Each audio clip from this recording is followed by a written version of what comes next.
जी online family, आप लोगों के मैसेज आए थे कि मोमिन भाई आपकी हॉस्पिटल की स्नैप देखी, सब ठीक है। उस बात को तो छोड़ो, अभी मैं ये कहना चाहूँगा कि मुझे अपने मुल्क के नौजवानों पे तरस आता है और दुख भी होता है कि शायद हम लोग ही इनको एजुकेट नहीं कर सके कि ज़िंदगी किस तरह गुजारनी है और किस तरह नहीं गुजारनी है। दो लड़के बाइक पे तेज स्पीड में ना गांग गांग, पता नहीं किसी शुगल के लिए बाइक को ना पूरी रोड में, हालांकि ट्रैफिक है, कभी इस तरह कर रहे हैं, इस तरह कर रहे हैं तेज स्पीड में, और इस तरह करते हुए उन्होंने एक दूसरी बाइक को हिट किया जिसमें एक मियाँ बीवी थे और उनका 6-7 साल का बच्चा होगा जिसने पाकिस्तान टीम की जर्सी पहनी हुई थी।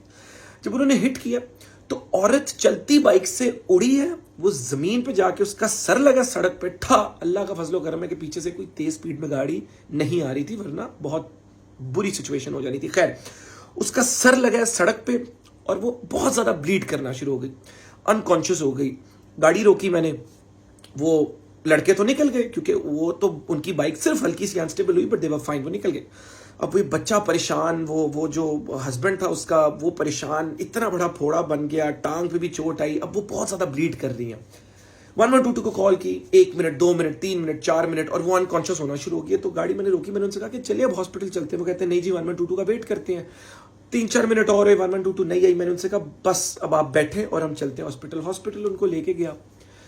तो जाके मुझे अंदाज़ा हुआ, जो कि पहले भी था, बट इस तरह के एक्सपीरियंसेस रेगुलरली होते रहे तो बंदे को बार बार ये चीज़ रीइंफोर्स होती है कि जिन लोगों को गवर्नमेंट हॉस्पिटल्स में जाना पड़ता है, क्या हालात हैं गवर्नमेंट हॉस्पिटल्स के और किस तरह किन मुश्किलात से इनको डील करना पड़ता है, क्या क्वालिटी है हमारी हेल्थ केयर की।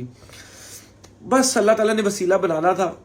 लेकिन एक और मैं एक चीज़ सोच रहा था कि जब उनकी बाइक वहाँ रखवाई, उनसे कहा गाड़ी में बैठे चलें, तो जब वो काफ़ी ब्लीड कर रही थी तो गाड़ी में बैठने लगे तो वहाँ पे एक लड़का कहता है साहब 1122 आने वाली है, आपकी नई गाड़ी है, वो ब्लीड वगैरह कर रही है। तो मैंने दिल में सोचा कि अगर इंसान की नई गाड़ी लेके इंसान की ऐसी सोच हो जाए कि कोई ब्लीड कर रहा है और मैं किसी की मदद कर सकता हूँ और ना करूँ, तो इससे अच्छा अल्लाह ताला गाड़ी ना दे किसी को। बट मैं यही सोचा था कि क्या क्या थॉट प्रोसेस हैं लोगों के, बट खैर हम किसी को गलत नहीं कह सकते। इट इज़ अबाउट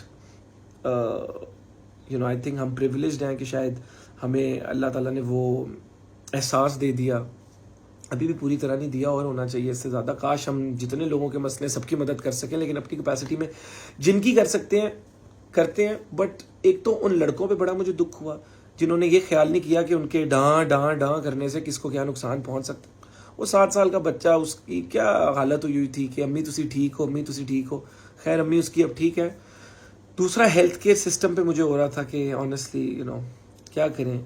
ऐसे नहीं है कि आज ही ज़मीर जागा है, आइडिया है, करते भी रहते हैं, लेकिन इस तरह के एक्सपीरियंसेस और आपको फील करवाते हैं कि there is so much that we need to do in the country for the country. और तीसरा यही कि लोगों की सोच कि यार वो ब्लीड कर रही हैं, कोई नहीं गड्डी ना भी है, 1122 आ रही है, वेट कर लो। क्या ये सब चीज़ें क्या है, 1 सेकंड में ज़िंदगी ख़त्म हो जाती है। इन सब चीज़ों ने यही रह जाना। तो खैर जिसकी जहाँ मदद कर सकते हो करो।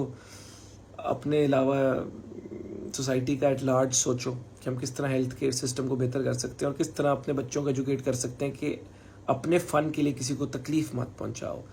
When your fun is an inconvenience for others, it's not fun, it's just something I have no words for. Thank you.